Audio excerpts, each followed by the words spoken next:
ظانین باللہ ظن السوء، جو اللہ کے بارے میں برے برے گمان کرتے تھے.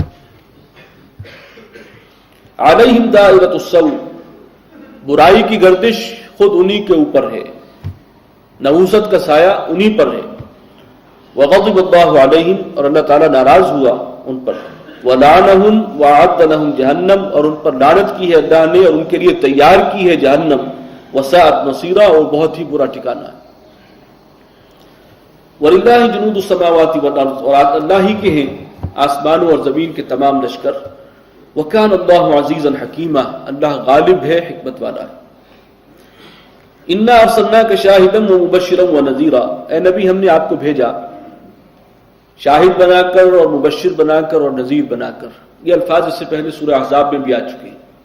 شاہد یعنی گواہ، دین کا سب سے بڑا گواہ آپ ہیں، اور پھر خوشخبری دینے والے اور انذار فرمانے والے، وارن کرنے والے. لِتُؤْمِنُوا بِاللَّهِ وَرَسُولِهِ، تاکہ اے مسلمانوں تم ایمان رکھ لاؤ اللہ پر اور یقین رکھو اس کے رسول پر. وَتُعَزِّرُوهُ وَتُوَقِّرُوهُ، اور تاکہ تم اس کی مدد کرو اللہ کے رسول کی. جو مشن اللہ نے انہیں دیا ہے، وہ مشن آئے گا اس صورت کے آخر میں. وہ کیا مشن ہے؟ اس میں ان کے دست و بازو بن جاؤ. وَتُوَقِّرُوهُ، اور ان کی تعظیم و توقیر کرو، ادب و احترام. یہ بھی اس سے اگلی صورت کا موضوع ہے.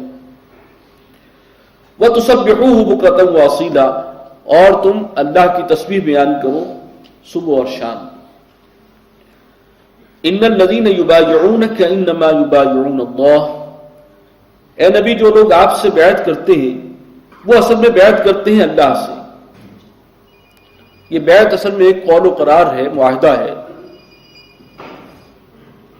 اور اس صورت میں چونکہ بیعت رضوان کا ذکر آئے گا، اسے بیعت شجرہ بھی کہتے ہیں. تو وہ ایک معاہدہ تھا، بیعت علی الموت. حضور کے ہاتھ پر جو ہے سب نے اس بات کا عہد کیا کہ ہم عثمان کا قصاص لیے بغیر یہاں سے نہیں جائیں گے.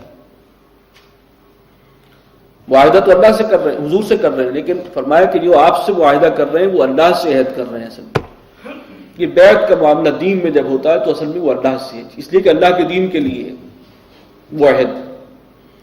ید اللہ فوق ایدیہم، اللہ کا ہاتھ ان کے ہاتھ کے اوپر ہے. جب بیعت دیتے تھے حضور صلی اللہ علیہ وسلم تو آپ کا ہاتھ نیچے ہوتا تھا، بیعت کرنے والے کا ہاتھ اوپر ہے. اور یہاں فرمایا کہ اور اللہ کا ہاتھ اس سے بھی اوپر. فمن نکث فانما ينكث على نفسه، تو پھر جو کوئی اس عہد کو توڑے تو وہ توڑے گا اپنے ہی نقصان کو، سارا نقصان اسی کو ہوگا. ومن اوفى بما عاهد عليه الله، اور جو پورا کرے اس عہد کو جو اس نے اللہ سے کیا ہے. فسيؤتيه اجرا عظيما، تو ان قریب اللہ تعالیٰ ایسے شخص کو اجر عظیم سے نوازے گا.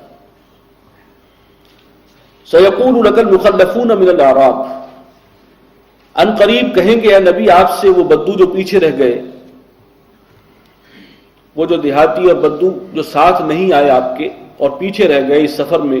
یہ جو حدیبیہ کا معاملہ ہوا، عمرے کا سفر تھا، وہ اب یہ کہیں گے شغلتنا اموالنا واہلونا، ہمیں مشغول رکھا ہمارے اموال نے، مال نے اور گھر والوں نے. کچھ ایسی مصروفیت، کچھ ایسی مجبوری ہوئی کہ ہم نہیں نکل سکتے، نہیں نکل سکے، ورنہ ہمارا بھی ارادہ تھا نکلنے کا.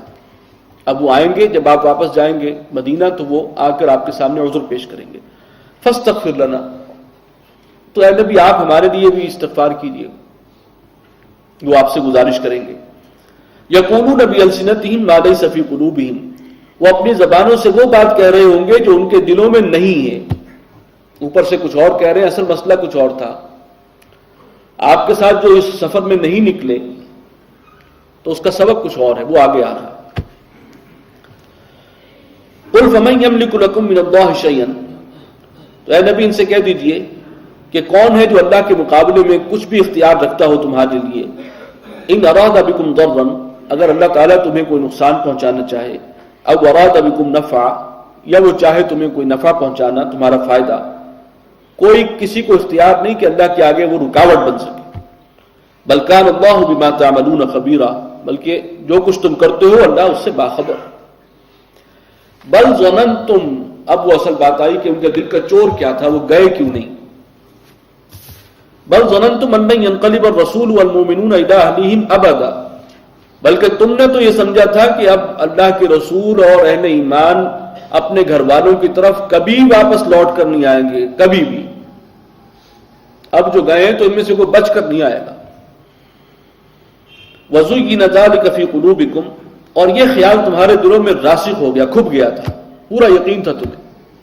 وَظَنَنْتُمْ ظَنَّ السَّوْءِ، اور تم گمان کرنے لگے بہت برے برے گمان. یہ تو اللہ کے بارے میں بھی برا گمان ہے کہ اللہ اپنے رسول کی مدد نہیں کرے گا، اور پھر رسول کے بارے میں. وَكُنْتُمْ قَوْمًا بُورًا، اور تم تھے ہی تباہ ہونے والے، تباہ و برباد ہونے والے. وَمَن لَّمْ يُؤْمِن بِاللَّهِ وَرَسُولِهِ، اور جو کوئی ایمان نہ لائے اللہ پر اور اس کے رسول پر، فَإِنَّا أَعْتَدْنَا لِلْكَافِرِينَ سَعِيرًا، تو ایسے ناشکروں کے لیے، کافروں کے لیے ہم نے دہتی ہوئی آگ کا عذاب تیار کر رکھا.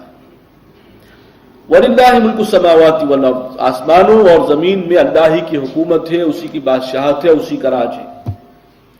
یغفر لمن یشاء ویعذب من یشاء، وہ بخش دے گا جس کو چاہے گا اور عذاب دے گا جسے چاہے گا، اس کا اختیار مطلق ہے. وکان اللہ غفورا رحیما، اللہ تعالیٰ بخشنے والا ہے، مہربان ہے. سیقول المخلفون اذا انطلقتم الى مغانم لتاخذوها، ان قریب کہیں گے یہ لوگ جو پیچھے رہ گئے تھے، اے مسلمانوں جب تم واپس جاؤ گے، اذا انطلقتم الى مغانم لتاخذوها، جب تم لوگ نکلو گے مال غنیمت کے لیے تاکہ ان کو حاصل کرو، ضرورا نتبعکم، تو یہ لوگ جو اس دفعہ آپ کے ساتھ نہیں نکلے اور جو اس خیال کی وجہ سے نہیں آئے کہ مسلمان تو اب کوئی بچ کر نہیں آئے گا اور آ کے جھوٹے بہانے کر رہے ہیں، یہ کہیں گے کہ چلو ہمیں بھی موقع دو کہ ہم تمہارے ساتھ چلیں. یہ کون سی مہم ہے جس کے بارے میں فرمایا کہ جب تم نکلو گے مال غنیمت حاصل کرنے کے لیے، چلو گے ایک اور سفر کے لیے؟ یہ اصل میں خیبر ہے. صلح حدیبیہ کے چند مہینے کے بعد ہی، یہ سن 6 کے اواخر میں صلح حدیبیہ ہوئی اور سن 7 کے شروع میں ہی غزوہ خیبر ہے کہ آپ نے پھر خیبر کا رخ کیا ہے اور وہاں پر جو یہود کے 2 قبائل آباد تھے ان کا محاصرہ کیا اور وہاں ان کو شکست دے کر بہت زیادہ مال غنیمت مسلمانوں کے ہاتھ لگا. تو پہلے سے بتا دیا کہ اے مسلمانوں جب تم جاؤ گے، ابھی وہ نہیں آیا، اس کا موقع نہیں آیا ہے، 1 سال پہلے بتایا جا رہا ہے کہ جب اب تم جاؤ گے وہ غنیمت حاصل کرنے کے لیے اللہ تمہیں موقع دے گا، اور پھر یہ لوگ چاہیں گے تمہارے ساتھ نکلنا کہ ہمیں موقع دو کہ ہم بھی جائیں. یریدون ان یبدلوا کلام اللہ، اور وہ کیا وہ چاہتے ہیں کہ وہ تبدیل کر دیں اللہ کی کہی ہوئی بات کو. قل لن تتبعونا، جب وہ آپ سے درخواست کریں کہ ہمیں بھی ساتھ لے چلو تو آپ کہیے کہ تم ہرگز ہمارے ساتھ نہیں جا سکتے. کذالکم قال اللہ من قبل، اسی طرح اللہ نے فرما دیا ہے اس سے پہلے ہی، اسی نے منع کر دیا، روک دیا، یہ تمہاری سزا ہے جو تم اس وقت صلح حدیبیہ کے اس سفر میں ساتھ نہیں ہیں.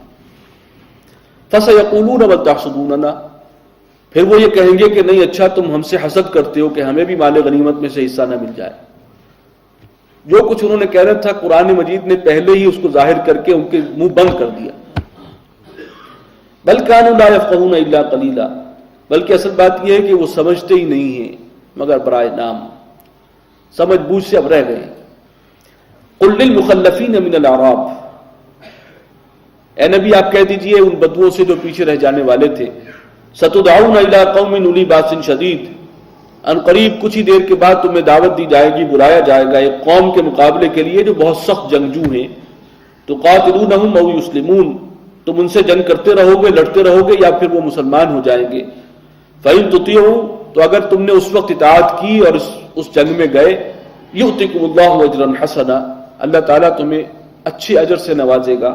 وَإِن تَتَوَلَّوْا كَمَا تَوَلَّيْتُم مِّن قَبْلُ، اور چونکہ وہ مہم سخت ہوگی اور پھر تم نے اس سے روگردانی کی جیسے کہ تم پہلے بھی کرتے رہے ہو روگردانی، جب بھی کوئی کٹھن منزل دیکھتے ہو، مشکل مہم دیکھتے ہو. يُعَذِّبْكُمْ عَذَابًا أَلِيمًا، تو سن لو اللہ تعالیٰ تمہیں دردناک سزا دے گا. یہ کون سی مہمات ہیں جن کی طرف اشارہ ہے کہ بڑے جنگجو لوگوں سے مقابلہ ہوگا اور اس وقت تمہیں موقع ہوگا کہ اپنے شجاعت کے جوہر دکھاؤ اور پھر اللہ کے دین کے لیے جو ہے وہ اپنی جان کا نذرانہ پیش کرو. اس سے مراد ایک تو لیا گیا غزوہ حنین جو فتح مکہ کے بعد ہوا ہے. وہ حوازن اور ثقیف کے قبائل، بنو حوازن، وہ بڑے جنگجو لوگ تھے اور بڑے تیر انداز تھے. یا بعض نے کہا کہ مسیلمہ کذاب کے ساتھ جو قبائل تھے جس نے جھوٹی نبوت کا دعویٰ کیا حضور صلی اللہ علیہ وسلم کی وفات کے بعد، اس کی طرف اشارہ ہے. یا مانعین زکوٰۃ کے خلاف جو حضرت ابو بکر نے اس وقت مہم لشکر کشی کی تھی. وہ ہیں مراحل جو ابھی آنے والے ہیں، اس وقت تمہیں موقع دیا جائے گا. لیکن خیبر کی مہم میں تم نہیں جا سکتی، یہ تمہاری سزا ہے۔